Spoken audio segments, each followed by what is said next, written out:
As we enter the new normal, what are some of the important questions we need to ask ourselves?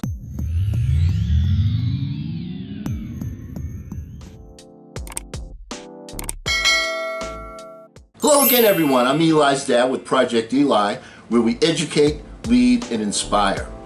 Let's look at some of the questions that we have to ask ourselves, and let's start with one of the more basic ones, which is, are you doing something that matters? You know, a few mornings ago, I turned on my TV, and the station from last night was tuned into Bill Nye, the science guy. You remember him. Before I could change the channel, I heard him say, everything in the universe is in motion. Forces put things in motion. Forces like when something is pushed or pulled. To understand motion, you have to understand if you are pushing on things or things are pushing on you. Now here's the thing. When something is at rest or sitting still, it stays sitting still until acted on by an outside force. And when something is moving, it keeps moving unless acted upon by an outside force. Now this is true of everything that you can touch and see. As you know, inertia is a property of matter. Gravity is an outside force that pulls things down. To move a mass, you need a force. Now in mathematics we say force equals mass times acceleration, or the formula F equals ma. So in order to get the same mass accelerating twice as much, you need twice as much force. And for every action, there is an equal and opposite reaction. These are the universe's laws of motion as stated by Sir Isaac Newton. Once again, that's a quote from Bill Nye, the science guy. Now, to get your body in motion, the first thing that is necessary is matter. Something that matters. If you don't have something that matters, a cause, a dream, an ambition, you will remain at rest. Additionally, the force of gravity will continue to pull you down and keep you down. The force of gravity comes disguised in many different forms.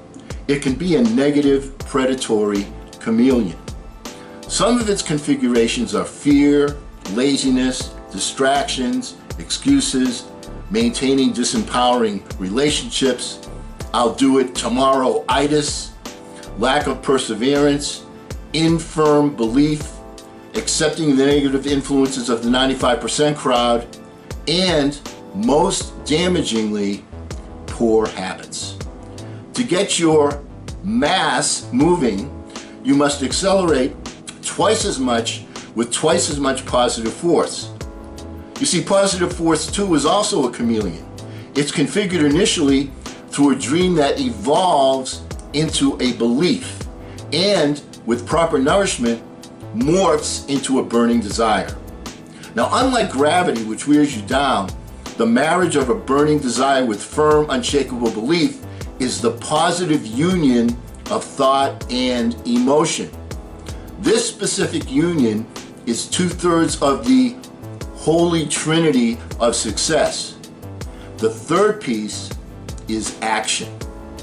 Now, as Newton and the science guy tell us, action begets an equal and opposite reaction. To get a reaction, you must take action. The universe has laws that act consistently and without prejudice. And once we're able to identify these laws, we're able to use them to our advantage because their consistency creates inner certainty. The simplest law is that the universe's creatures have essentially 2 parts to every day. One of these is sleep and the other is activity. The time frame is roughly divided 1/3 sleep, 2/3 activity. The purpose of sleep, of course, is twofold. One, regeneration of the body, that's one product of sleep, and the other product is to dream and imagine while the mind is at rest. This allows the universe's gift, our subconscious mind, freedom to roam, unshackled from our self-imposed conscious limitations. Isn't this when humankind is at its productive best?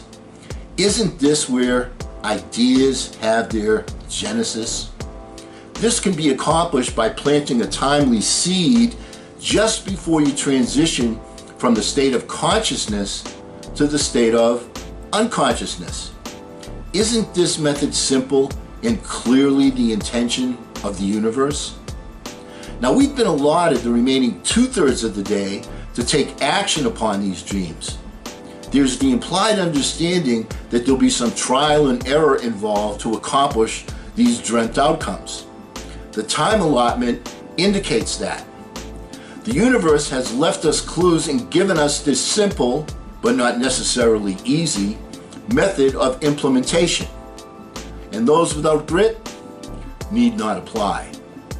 Now, just as the universe has spring follow winter consistently, allowing the farmer to plant his seeds at just the right time, the universe has given us a simple roadmap to plant our seeds and achieve progress. Conceive, believe, achieve. This formula allows us to conceive an objective mentally and achieve it physically. Embrace simplicity. Frankly, I'm also a continuing student of this game we call success and achievement. All of the empirical evidence that I've studied indicates that the universe has very simple laws that are consistent, act without prejudice, and are connection forming with all of the creatures that co-inhabit our world. Our major issue is to understand motion. That is, you must understand if you are pushing on things or things are pushing on you if you want to make progress. And to all of the pundits out there that for various reasons of their own seek to complicate a formula that was intended to be simple, have a very, very nice day. And because we will never end a meeting on a philosophical note, let's all get out there and charge!